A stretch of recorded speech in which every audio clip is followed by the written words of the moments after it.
Masyarakat menyangka ini kok ada apa nih antara polisi dengan jaksa gitu ya. Nah, tetapi ternyata ada dimensi yang lain, dimensi politis, yaitu mereka dipanggil presiden kan? Ya. Oh iya. Pak siapa Listio dipanggil, Jaksa Agung dipanggil, ini segala macam. Nah, setelah dipanggil ternyata polisi belum kerja memeriksa terdakwa, berkasnya sudah diserahkan ke kejaksaan. Orang kan tanya semua, kok keluar seperindik baru? Ya karena dia mulai menyidik juga gitu. Bukan dia menyusun tuntutan, bukan. Nah, kalau kayak gitu nanti akhirnya temuan jaksa, kejaksaan sama temuan polisi bisa beda. Bisa beda. Terjadinya jeruk makan jeruk ini, konflik kepentingan itu sudah terjadi kalau menurut saya. Kapolri ngomong kakak asuh saya. Kakak asuh, ya. Katanya, ditegaskan juga tuh, katanya kami itu bukan rival, katanya gitu. Kakak asuh. Menurut saya itu pendekatan politis ya. Itu maksud saya itu ada di ranah itu gitu. Sebenarnya. Akhirnya pendekatannya politis. Politis. Bolehlah sesama pejabat bercengkrama ini apa segala macam gitu. Tetapi ketika sampai pada melakukan pekerjaan, melakukan tugasnya, mestinya itu menjadi rasional. Relasi-relasinya adalah relasi rasional gitu loh.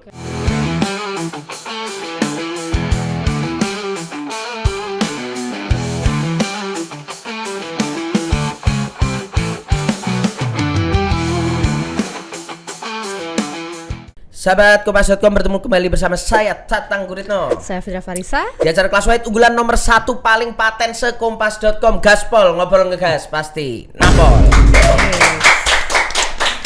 Setelah sekian hari ada yang cuti, akhirnya kembali lagi dengan semangat berapi-api. Nggak sabar banget podcast ya. Iya, nggak sabar banget lah podcast. Apalagi ketika cuti, wah malah ada polisi sama jaksa ini, aduh. Menarik tuh, drama-dramanya tuh berapa hari sendiri tuh ya? Iya, dramanya masih sampai sekarang. Masih sampai sekarang. Nah, ini makanya kita harus membahas ini nih sama pakarnya. Sama pakarnya. Jadi biar sengkarut ruwetnya ini publik juga bisa membaca dengan pisau analisis yang tajam. Kita hadirkan memang ini tokoh dan pakar hukum pidana dari Universitas Trisakti yang memang juga punya pisau analisa yang luar biasa, ya kan? Ini ada Pak Abdul Fikar Hajar. Ya. Pak Fikar. Apa kabar, Pak? Kabar baik. Selamat sore juga. Pakai topi ini. Bajunya merah, Iya, menyala. bajunya merah menyala. Ini seperti anak-anak muda ini kalau hadir hari ini nggak ke studio ditemani oleh sang istri ini bahaya, bisa dikira masih puber, masih remaja di Blok M ya, Jaksel vibes ya. Bisa mampir kemana-mana. Bisa kemana-mana. Bisa.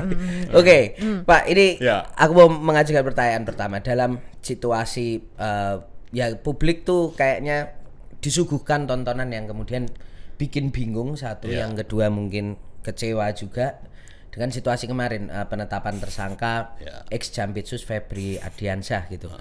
Dan kalau kita lihat kemudian setelah kemudian ini kena tiba-tiba polisi menyerahkan penyidikannya ke Kejaksaan Agung. Banyak pihak yang merasa bahwa ini kayaknya cuman upaya damai aja antara dua instansi penegak hukum ini supaya tidak terjadi keributan berlarut-larut.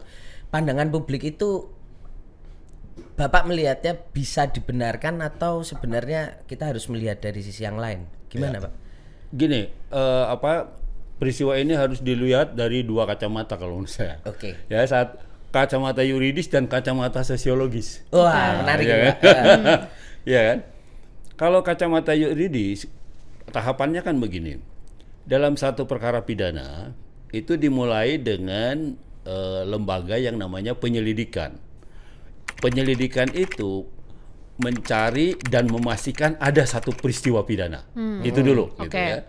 Karena itu di tingkat penyelidikan biasanya orang-orang yang akan didengar keterangannya sebagai saksi itu terminologinya dipakai diundang. Oh, diundang. Kalau diundang kan tidak punya konsekuensi yuridis. Ya. Undang mau datang mau enggak boleh Bebas. kan. Diundang makan enggak datang kan enggak apa-apa. Cuma rugi aja. Nah, gitu. Itu penyelidikan. Makanya lebih banyak diundang. Diundang atau mereka yang mendatangi lapangan gitu. Ya, jadi itu di penyelidikan karena mereka atau penyelidik ini ingin memastikan ada enggak peristiwa pidana dalam satu kejadian, dalam satu peristiwa itu peristiwa pidana atau bukan? Atau hanya peristiwa perdata saja umpamanya. Nah, ketika sudah dipastikan ada peristiwa pidana, maka meningkatlah ke penyidikan. Penyidikan. Nah, penyidikan yang punya kewenangan menyidik itu selain polisi juga jaksa. Selain polisi, jaksa juga KPK. Ya. Oke. Nah, jadi ada 3 lembaga yang punya kewenangan menyidik. Ya. Nah, apa itu menyidik? Menyidik itu mengumpulkan alat bukti, tindak pidananya menjadi terang, dan menetapkan siapa tersangkanya. Oke. Nah, itu namanya penyidikan. Ya. Nah, alat bukti itu apa? Alat bukti itu keterangan saksi, keterangan ahli, alat bukti surat. Nah, itu dikumpulkan. Oke. Kalau itu sudah kumpul, penyidik menyimpulkan, oh ada peristiwa pidana, gitu ya, maka ditetapkanlah siapa tersangkanya. Nah, dalam konteks itu, polisi itu sudah melakukan itu, gitu ya. Dalam konteks peristiwa Pak Febri ini, polisi itu sudah melakukan penyidikan. Ya, dia sudah mengumpulkan alat bukti, termasuk menggunakan upaya paksa penggeledahan 74 penggeledahan, kilogram emas. ya, penyitaan, bahkan ya umpamanya cuma yang belum saksi-saksi sudah diperiksa, ahli juga sudah diperiksa, cuma yang belum dia lakukan adalah memeriksa tersangkanya. Gitu. Nah itu. Jadi ketika sudah ditetapkan Pak Febri itu sebagai tersangka oleh polisi, yang mengherankan, loh kok tiba-tiba pemeriksaannya dipindahkan ke kejaksaan. Nah di situ kemudian kalau nggak salah Pak Mahfud tuh ribut. Ini kok nggak dialihkan gitu. Sudah ini ada apa dialihkan. Ini nggak ada dalam KUHP. Polisi mengalihkan ke ini tersangkanya belum diperiksa dan sebagainya gitu. Betul. Apa yang dikatakan Pak Mahfud itu betul. Nah makanya saya bilang itu bukan pengalihan. Karena kalau pengalihan, penyidikannya itu sudah selesai. Tinggal dialihkan ke penuntutan, gitu istilahnya di kejaksaan. Jadi berkoordinasi sama kejaksaannya ya karena penuntutan, mekanisme persidangan penuntutan polisi bekerja sama dengan jaksa. Betul. Oh, jadi ini artinya Bapak mau ngomong bahwa ini nggak lazim ini. Iya itu jelas nggak lazim. Ketika polisi sudah mulai melakukan penyidikan, gitu ya, maka dia sepenuhnya punya otonomi untuk menentukan siapa tersangkanya. Ditahan atau tidak, sepenuhnya dia punya kewenangan itu, gitu ya. Nah tapi yang terjadi adalah itu tadi. Nah itu dari perspektif yuridis. Tetapi ternyata ada perspektif yang lain, malah 3 perspektif. Kalau sosiologis orang menyangka ada sangkaan masyarakat ya, masyarakat menyangka ini kok ada apa nih antara polisi dengan jaksa gitu ya. Nah, tetapi ternyata ada dimensi yang lain, dimensi politis, yaitu mereka dipanggil presiden kan? Ya. Oh iya. Pak siapa Listio dipanggil, Jaksa Agung dipanggil, ini segala macam. Nah, setelah dipanggil ternyata polisi belum kerja memeriksa terdakwa, berkasnya sudah diserahkan ke kejaksaan. Nah, jadi Pak Fikar menduga bahwa ada arahan presiden. Betul. Saya menduga begitu, gitu. Kenapa kejadiannya setelah dipanggil, gitu? Padahal sebenarnya seharusnya periksa aja dulu, tuntaskan aja dulu penyidikannya. Mestinya kan seperti itu. Sudah tuntas penyidikannya baru dialihkan ke penuntutan. Nah ini penyidikannya belum selesai, makanya Pak itu tadi saya bilang Pak Menko Hukum itu siapa Pak Yusril bilang ini penyidikan lanjutan. Nah, kalau terminologinya beliau seperti penyidikan lanjutan, padahal sebenarnya nggak dikenal, betul Pak Mahfud bilang nggak ada di KUHP seperti itu. Polisi punya otonomi dia untuk melakukan penyidikan. Nah ketika sudah tapi kalau karena belum selesai, tersangkanya sudah ditetapkan sebagai tersangka tapi belum diperiksa, dialihkan, tapi bukan dialihkan sebenarnya, itu diserahkan kelanjutannya penyidikannya kepada kejaksaan. Gitu. Ini jelas. Berarti sebenarnya kalau dalam KUHP diaturnya adalah pengalihan itu setelah berkasnya lengkap atau P21 gitu ya. Betul. Pak ya. Itu baru nanti bisa dialihkan untuk kemudian dilanjutkan ke penuntutan.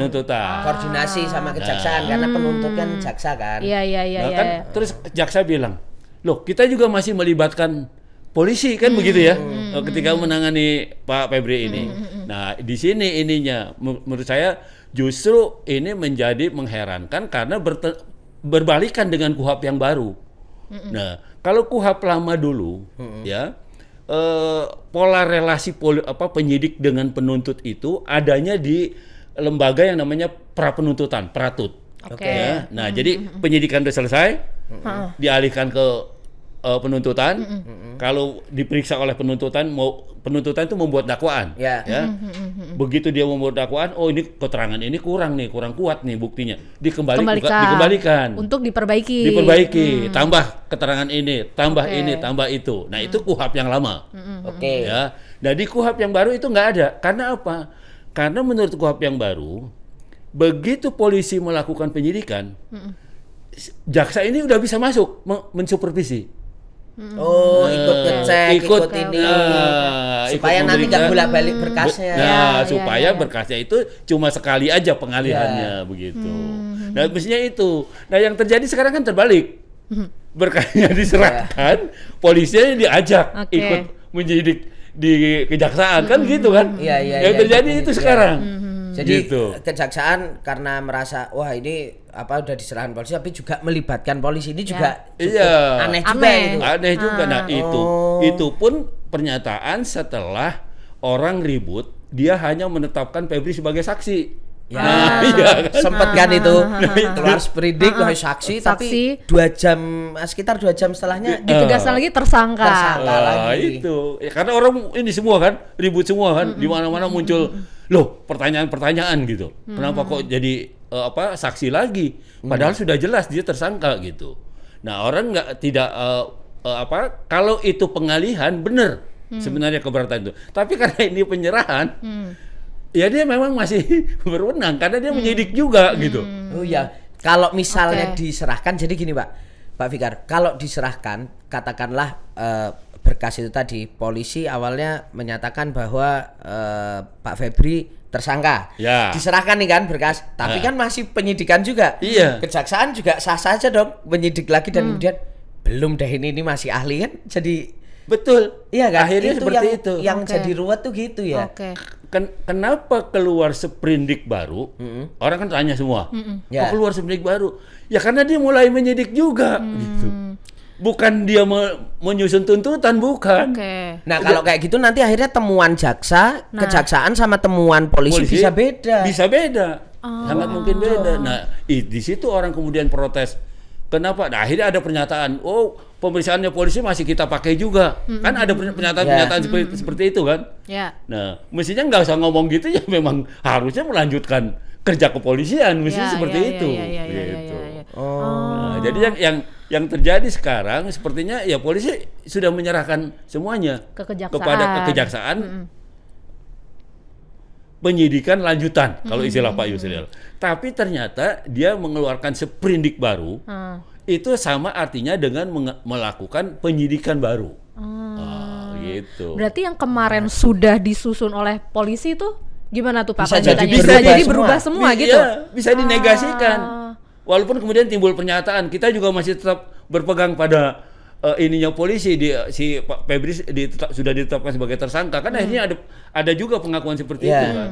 Itu setelah orang banyak ribut kan. Nah, kemudian keluar itu. Nah, tetapi secara yuridis ya, sekali lagi dia itu melakukan penyidikan baru dengan keluarnya sprindik itu. Gitu. Nah, kan kalau nggak salah ada tiga sprindik. Ya, 3 sprindik. Jadi memang sebenarnya juga dalam konteks 3 sprindik itu penempatan Febri sebagai saksi itu juga nggak terlalu salah. Karena Febri bisa jadi dia jadi saksi di tersangka yang lain. Nah, gitu loh. Tapi status dia tetap tersangka, tapi dia saksi untuk tersangka lain. Di satu sprindik dia tersangka, di sprindik lain dia kedudukannya sebagai saksi. Nah, bisa begitu. Nah, kalau itu yang terjadi, itu artinya benar, gitu. Artinya ya memang begitu seharusnya, gitu. Karena udah kan, walaupun menjadi aneh juga kok dia menyidik baru, padahal sudah ada yang di kepolisian. Mestinya kan itu, ininya kan pertanyaannya kan. Mestinya dia tinggal udah susun dakwaan saja, gitu. Tinggal mengajukan ke pengadilan, gitu. Nah, mestinya kan begitu. Ya, artinya sprindik baru, artinya penyidikan baru mulai dari nol lagi. Nol lagi. Sebenarnya seperti itu. Jadi artinya, secara yuridis jadi nol lagi tuh, menyidik baru. Gitu. Nah, kalau Febri kemudian di sprindik yang baru dia ada status sebagai saksi, artinya kemungkinan besar harusnya ada tersangka lain gitu ya Pak ya. Betul. Apalagi ini kasus korupsi yang nilainya sangat besar, kemungkinan juga masih ada aktor intelektual lain gitu Pak, yang temennya Febri lah gitu. Nah, kalau menurut saya pernyataan Febri Soal sebelum emas dia ada yang punya itu. Itu sih ada yang punya gitu kan. Itu kan artinya bukan punya dia kan. Nah, pertanyaannya begini, apakah pejabat setinggi dia ada orang atau bawahan lah nitipin itu, dia mau dititipin? Kan pertanyaannya jadi begitu kan. Nah, karena itu analisa saya kemungkinannya dua. Jadi ada kemungkinan struktural, ada kemungkinan bisnis gitu. Nah, kemungkinan struktural pasti yang menitipkan itu, bukan pasti, dapat diperkirakan yang menitipkan itu orang yang dia segani. Oke. Atau secara struktural Lebih atasannya. tinggi, Kan begitu kan? Siapakah itu?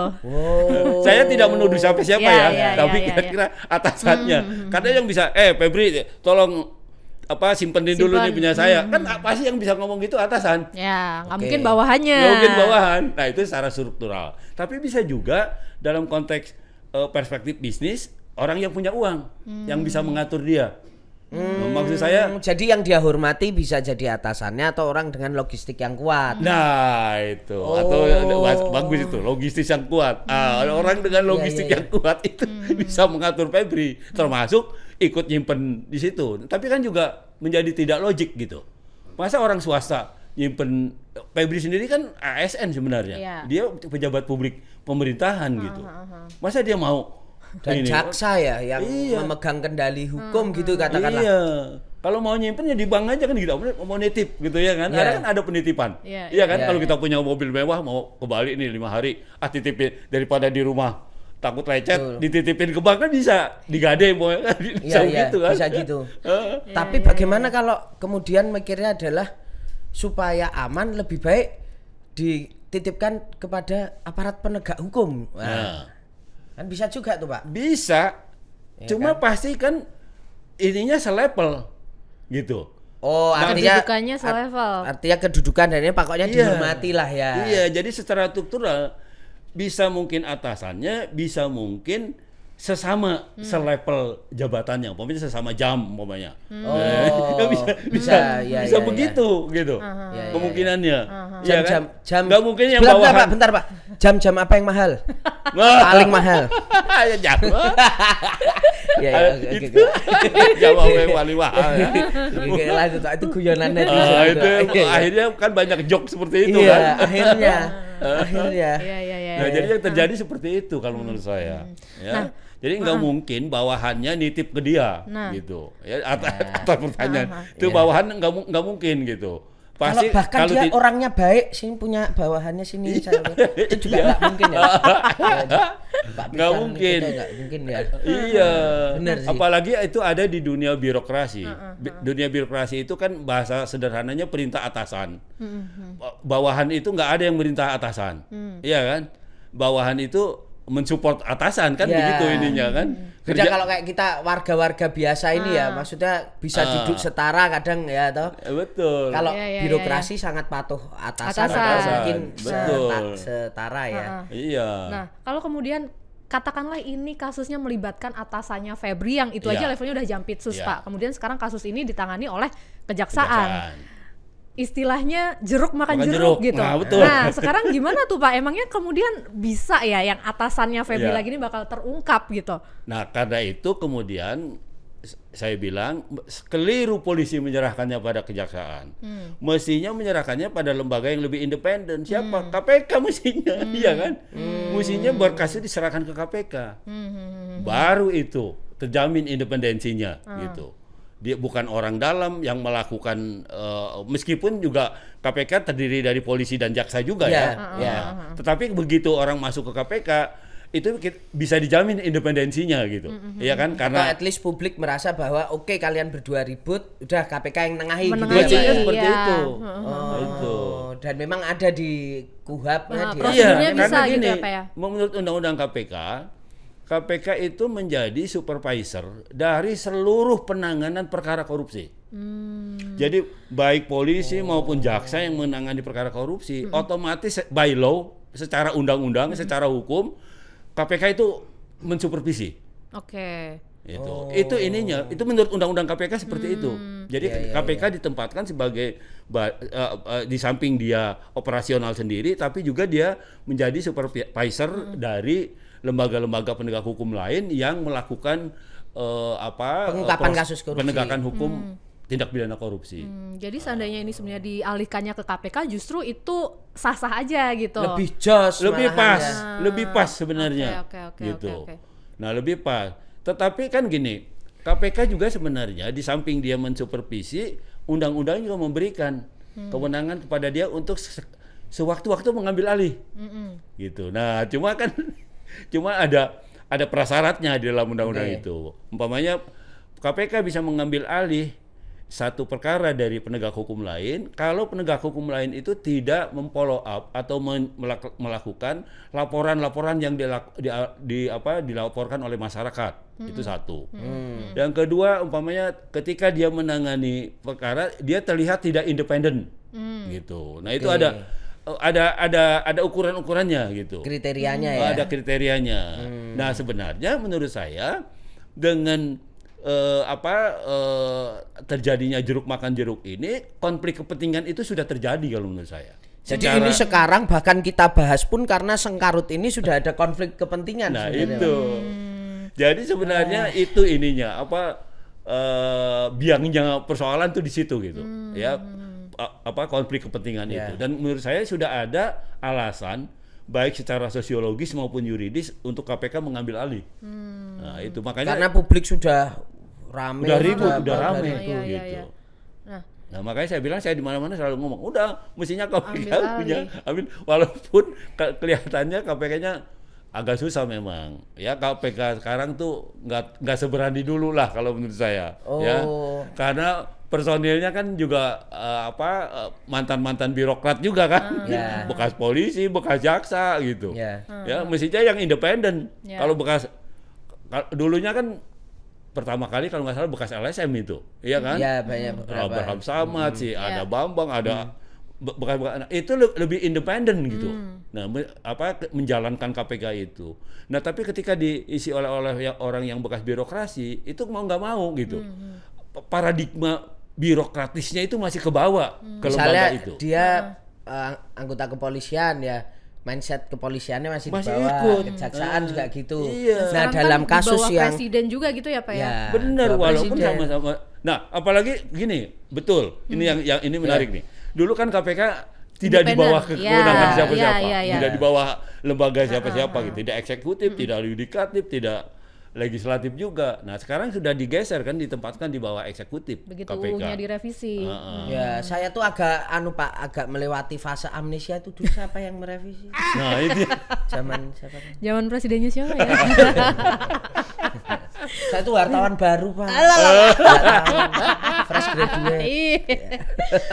Tapi kan tadi udah nyinggung soal politik, soal ada pertemuan dengan Pak Presiden gitu. Ini kan juga dugaannya halayak ramai ini bahwa sebenarnya kasus Febri ini adalah akarnya itu adalah pertarungan antara kejaksaan dan polisi, karena katanya polisi itu mengungkap kasus dugaan korupsi MBG, SPPG diperiksa. Nah, kejaksaan yang minta kejaksaan itu. Nah, terus ini serangan balik gitu istilahnya. Kalau Pak Fikar memandangnya memang seperti ini. Saya kira analisa masyarakat nggak salah, nggak keliru gitu. Karena faktualnya seperti itu kan.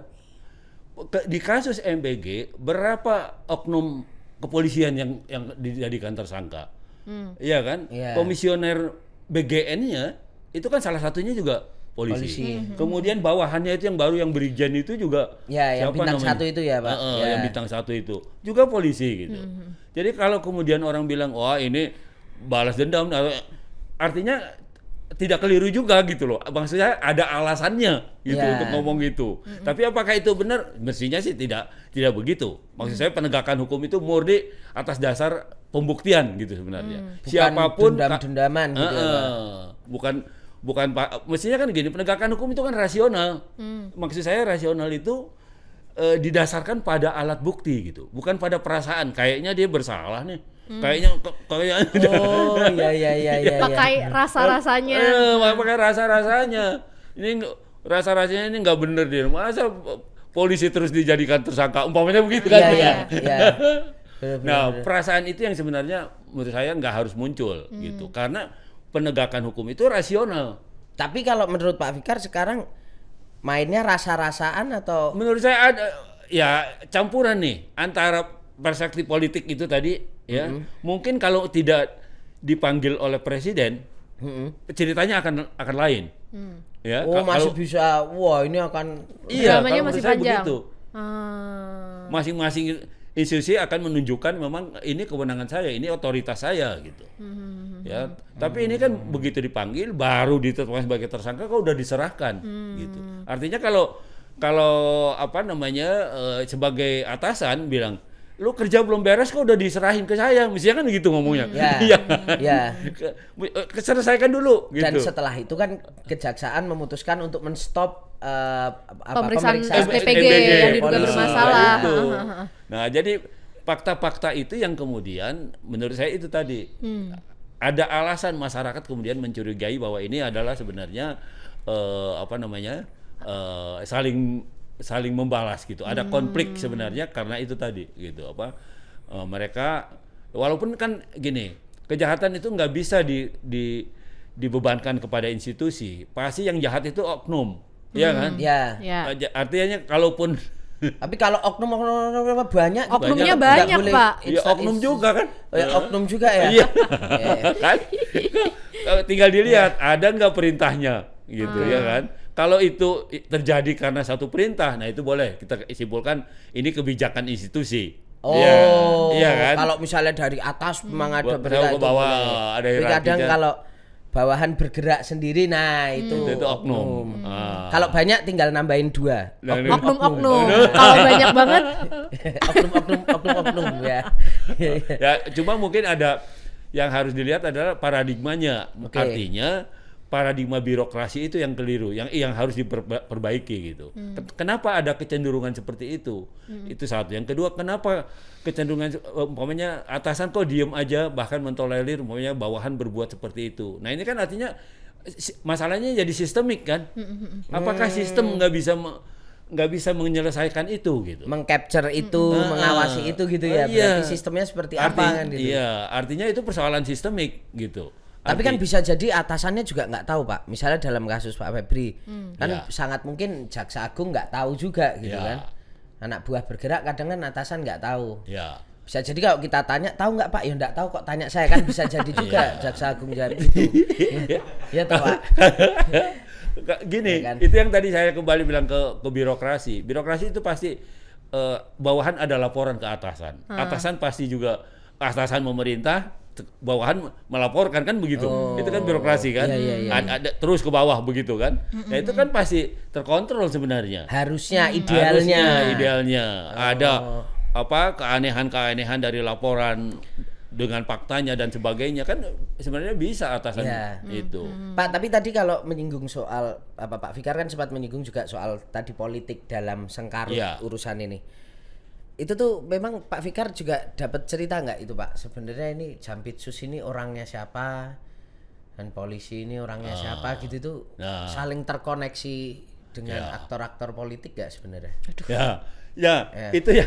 Itu yang secara resmi saya nggak pernah dapat informasi seperti itu. Udah berarti kalau gitu saya nggak jadi tanya. Karena informasinya saya malah tahunya dari Anda nih. Pinter. Karena Trisakti sumber informasi itu kadang kita cuma duduk di atas Trisakti gini datang sendiri loh. Saya melihatnya itu tadi paradigma birokrasi itu adalah atasan bawahan. Bawahan itu laporan ke atasan itu memerintah gitu. Itu yang terjadi itu gitu. Makanya kadang-kadang kemudian ada muncul spekulasi pandangan bahwa muncul lagi tuh Pak ceritanya Pak Mahfud di podcastnya yang mengatakan bahwa dulu ketika jadi Menko Polhukam, Jaksa Agung sama Kapolri itu susah ditemukan jadi satu. Nah, kayak gitu. Artinya sangat mungkin dalam perseteruan ini ya Kortas Tipikor ya Kapolri tahu, terus Febri Ardiansyah dalam situasi seperti ini ya Jaksa Agung tahu juga situasinya. Iya, ngerti dua-duanya ngerti. Makanya kan akhirnya ketemu terus Kapolri ngomong kakak asuh saya. Kakak asuh ya. Katanya ditegaskan juga tuh katanya kami itu bukan rival katanya gitu. Kakak asuh. Tapi konco. Ya, bisa jadi gitu kan. Nah, karena itu ditunjukkan. Betul. Ya. Kalau membaca pertemuan yang kemudian akrab nih Pak kelihatannya. Jadi ini kemungkinan gimana nih kelanjutannya ke depannya nih? Menurut saya itu pendekatan politis ya. Itu maksud saya itu ada di ranah itu gitu sebenarnya. Akhirnya pendekatannya politis gitu, ada di ranah itu gitu. Padahal sebenarnya secara yuridis nggak bisa begitu. Ya bolehlah sesama pejabat bercengkrama ini apa segala macam gitu. Tetapi ketika sampai pada melakukan pekerjaan, melakukan tugasnya, mestinya itu menjadi rasional. Relasi-relasinya adalah relasi rasional gitu loh. Jadi nggak bisa jaksa nyuruh-nyuruh saya umpamanya kalau sesuai dengan tugasnya ya oke, kamu kasih revisi ke saya dan segala macam saya ikutin dan segala macam umpamanya. Tetapi nggak bisa kalau umpamanya ada di antara kamu yang menjadi subjek pelaku tindak pidana, kemudian saya nggak tuntut gitu. Karena saya kan kamu juga bukan atasan saya kan begitu. Akhirnya kan yang dipakai ya kita sinergi lah. Mau pakai itu kan. Akhirnya yang ditonjolkan kan itu gitu, padahal nggak begitu gitu.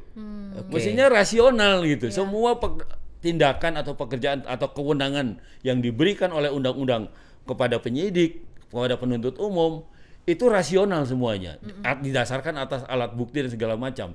Nah, dan pola hubungan mereka juga rasional. Penyidikan selesai dialihkan ke penuntutan. Nah, baru itu jaksa masuk harusnya gitu. Nah, karena itu kemudian itu tadi yang saya bilang KUHP baru itu membuka kesempatan supaya jaksa juga bisa memonitor pekerjaan polisi, ABC-nya pekerjaan polisi. Gitu. Boleh itu menurut KUHP baru boleh gitu. Meskipun tetap otoritas ada pada penyidiknya gitu. Pengambilan keputusan atau leadernya itu tetap ada pada penyidik gitu.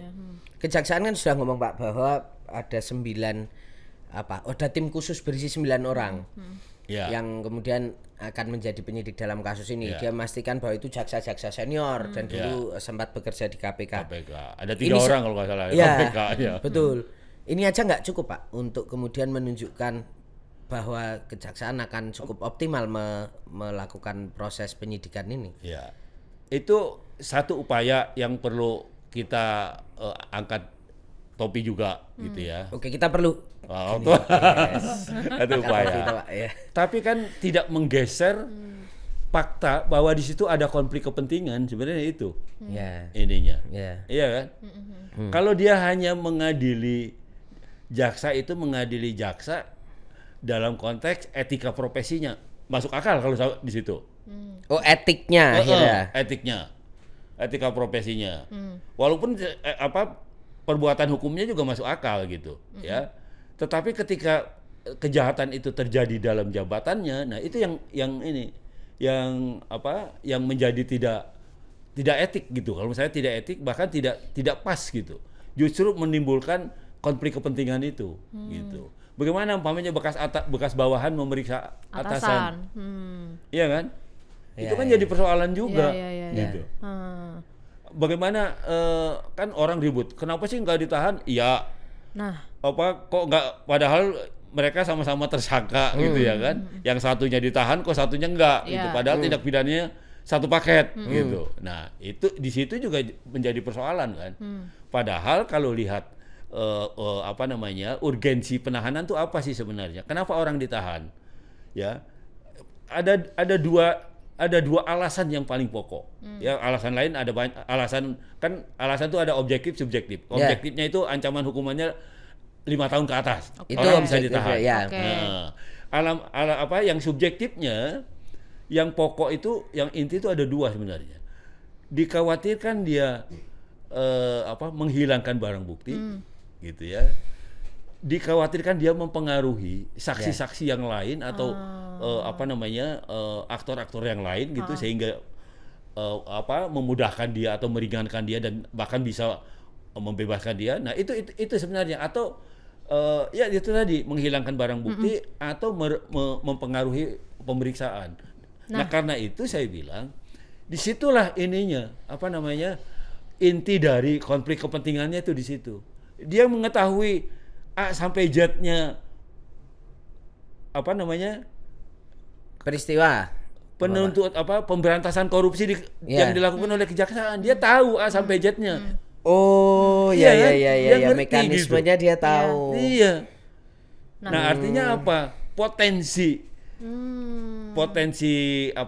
menghilangkan barang bukti, potensi mempengaruhi saksi gitu ya. Potensi mengulangi perbuatannya juga ada gitu.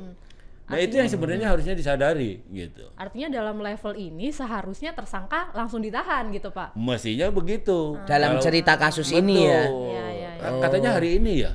Kalau nggak salah saya dengar hari ini akan ada penentuan dia ditahan atau tidak. Gitu. Ya. Ini kita syuting tanggal 17 ya. 11 Juli. Nanti tayang 2-3 hari lagi kita lihat nih ya. Pak Fikar, yang menjadi catatan lain adalah sebenarnya kan sampai sekarang tersangka Febri itu belum diperiksa gitu. Sama sekali belum diperiksa. Nah, dalam banyak kasus kemudian ketika seseorang dijadikan tersangka tetapi belum pernah diperiksa, kemudian mengajukan pra peradilan dan seringkali menang gitu. Nah, nanti ada kemungkinan kayak gitu juga nggak, Pak? Oke. Nah, gini. Ya, itu beberapa hal yang dikemukakan termasuk yang dikemukakan oleh Pak Mahfud ya. Kalau saya melihatnya begini, melihat definisi pengertian penyidikan di dalam KUHP, itu seperti yang saya katakan tadi, mengumpulkan alat bukti, tindak pidananya menjadi terang, dan menetapkan tersangka. Nah, mengumpulkan alat bukti itu apa? Memeriksa saksi, memeriksa ahli, menyita surat-surat atau menyita barang-barang bukti yang berkaitan dengan tindak pidana itu. Nah, itu mengumpulkan alat bukti. Nah, di situ tidak dibilang memeriksa calon tersangka, nggak ada. Secara normatif nggak ada. Walaupun de facto penentuan tersangka itu lebih banyak diambil dari salah seorang saksi. Tapi itu bukan ketentuan, bukan norma gitu loh. Artinya bukan norma yang harus mengikat bahwa kamu calon tersangka itu sudah diperiksa dulu. Berarti sah-sah aja ditetapkan tersangka sekalipun belum diperiksa gitu ya. Kan itu berlaku hanya untuk kasus korupsi atau kasus yang lain juga? Semua ya, Pak? Semua. Makanya kadang orang maling belum diperiksa tapi udah banyak saksi, langsung ditangkap, bagus tersangka kamu. Kalau maling kan kebanyakan tertangkap tangan. Beda tuh kalau tertangkap tangan dengan tidak tertangkap tangan. Kalau tertangkap tangan itu bisa langsung ditetapkan. Bahkan gini, bedanya tertangkap tangan dengan tidak itu, umpamanya penggeledahan, penyitaan, itu kalau tidak tertangkap tangan, tindakan itu harus ada izin dari pengadilan. Nah, tapi kalau tertangkap tangan nggak perlu itu. Orang ditangkap, ditahan, digeledah badannya, digeledah rumahnya, disita barangnya, itu nggak perlu izin pengadilan karena dia tertangkap tangan. Nah, bedanya di situ. Itu kalau tertangkap tangan. Tapi kalau dalam kasus pidana yang lain kadang-kadang udah ditetapkan tersangka atas keterangan saksi. Betul. Artinya belum tentu ketika nanti mengajukan misalnya mekanisme pra peradilan belum tentu juga kemudian status ini gugur. Tinggal dilihat cara kepolisian kemarin penetapan tersangkanya apakah sudah memenuhi syarat atau belum gitu ya, Pak. Menurut saya begitu. Jadi normatif sendiri dalam KUHP tidak ada ketentuan calon tersangka harus diperiksa gitu. Nah, bahwa ada saksi yang menjadi tersangka gitu. Tetapi tidak ada ketentuan yang mewajibkan calon tersangka diperiksa gitu secara tekstual gitu. Tekstual nggak ada itu. Nggak ada. Nah, artinya apa? Artinya meskipun belum diperiksa sebagai saksi, ketika alat buktinya sudah cukup, tindak pidananya sudah terang, maka siapapun yang memang dianggap bertanggung jawab terhadap peristiwa itu bisa ditetapkan sebagai tersangka sekalipun dia belum diperiksa. Begitu ininya. Kalau lihat pengertian per definisinya penyidikan ya. Nah, karena itu saya nggak sependapat tuh sama Pak Mahfud tuh di situ. Ya. Jadi artinya di pra-peradilan belum tentu status tersangkanya gugur gitu. Oke, pertanyaan terakhir nih Pak. Ini apa catatan kritis ya bagi pemerintah jika kedua aparat penegak hukumnya kemudian saling ribut seperti ini nih Pak? Apakah kemudian ini juga apa ya? Kadang-kadang ada yang ngomong gini juga Pak. Demokrasi itu mending ribut daripada silent, senyap, tapi kita tidak tahu apa yang terjadi. Misalnya katakanlah ribut tapi akhirnya saling ungkap kasus, saling membersihkan diri satu sama lain. Kan publik sebenarnya happy juga. Tapi kalau menurut Bapak, apakah apa catatan kritis untuk pemerintah karena kedua APH-nya ini kayaknya terlibat kalau menurut saya gini, sengkarut ini? Ya, mestinya diberi pengertian. Ya, saya kira Pak Prabowo juga presiden juga ke arah itu ya. Kalau dari perspektif negatif itu namanya ribut, itu namanya konflik, ya kan. Tapi dari perspektif positif itu saling membersihkan sebenarnya. Iya. Saling bongkar borok yang salah kan? Gitu ya. Iya. Yang ini membersihkan, polisi membersihkan jaksa membersihkan juga kepolisian dari oknum-oknum yang tidak bertanggung jawab melakukan tindak pidana yang bahkan menjatuhkan nama institusi, kan begitu sebenarnya kalau dilihat secara positif kan. Nah itu yang saya maksud dengan penegakan hukum itu dasarnya adalah rasional gitu. Jadi nggak boleh pakai perasaan kalau yang jadi tersangka si ini kemudian saya nggak berani periksa kemudian serahkan aja kepada induknya, nggak begitu gitu. Kepada institusinya gitu, nggak seperti itu. Penegakan hukum itu rasional ya. Kalau memang siapapun yang menjadi tersangka ya periksa. Nah, yang mesti dikawal oleh Presiden Prabowo apa Pak dalam saya kira situasi ini? Itu. Jadi dikembalikan kepada track penegakan hukumnya gitu. Jadi bukan soal konfliknya. Bahwa konflik itu setiap hari terjadi. Ya. Konflik tentang profesi apa segala macam itu terjadi gitu. Cuma kan itu tadi saya bilang konflik dalam dalam ranah yang rasional gitu loh. Enggak apa-apa, itu saling membersihkan. Ada polisi, ada jenderal ditangkap karena korupsi MBG, itu kan rasional saja. Iya kan? Walaupun dia polisi, dia terbukti, ada buktinya dia melakukan korupsi umpamanya di MBG. Kan bisa seperti itu gitu. Nah, ini yang kalau menurut saya harusnya ditekankan gitu. Artinya oke lah bahwa presiden dengan pendekatan jangan konflik, oke. Tapi yang disebut dengan jangan konflik itu adalah konflik yang bersifat pribadi sebenarnya, kan begitu sebenarnya. Tapi kalau konflik yang berkaitan dengan tugas dan otoritasnya atau kewenangannya, saya kira itu positif gitu loh.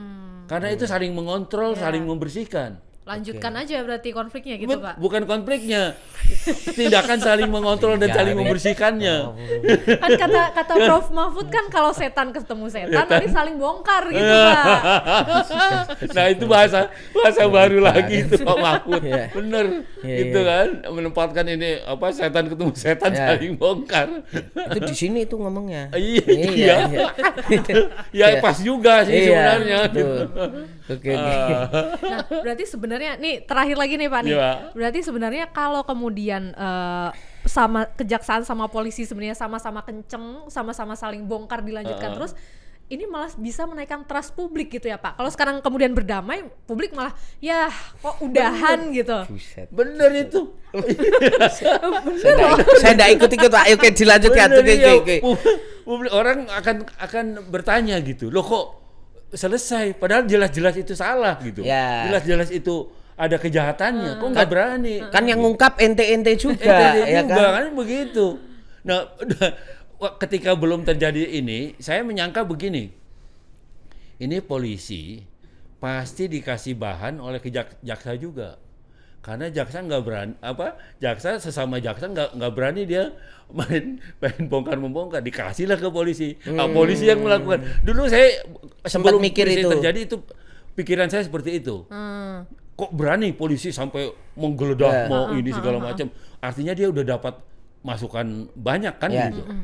Tapi kalau dilihat informasi yang sekarang banyak beredar kan ternyata itu udah dimulai sejak tahun 2025. Ya, 2 tahun lalu penguntitan itu. Artinya udah mulai sebenarnya persoalannya di situ. Iya kan? Nah, akhirnya ya saya bisa mengerti gitu. Artinya ini enggak, ini murni ya. murni saling bersihkan, walaupun ya selama kita orang Indonesia perasaan itu masih dipakai juga gitu. Ya, rasa perasaan itu. Ya, rasanya. jadi bisa masuk akal kalau kemudian itu orang mengaitkannya dengan balas dendam lah, apalah dan sebagainya gitu. Nah, untuk keluar dari situ ya pokoknya selesaikan saja sesuai dengan prosedurnya yang benar gitu ya. Iya, selesaikan saja sesuai dengan yang seharusnya. Penyidik selesaikan penyidikannya. Ya, penuntut umum kalau memang kurang lengkap ya dikembalikan supaya dilengkapi. Nah, bahkan itu tadi saya bilang KUHP sekarang itu tanpa harus tanpa harus menunggu pra penuntutan, jaksa itu bisa mensupervisi setiap saat ketika polisi melakukan penyidikan gitu.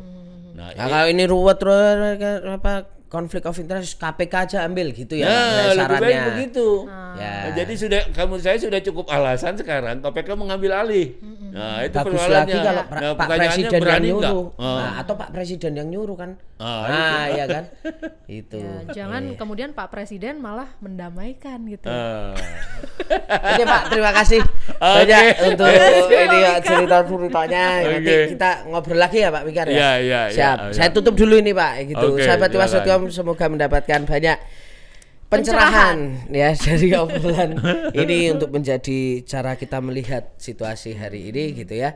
Akhir kata saya Tata Gurito. Saya Frida Farisa. Kita bertemu lagi di Ngegas dan Nampol selanjutnya. Bye.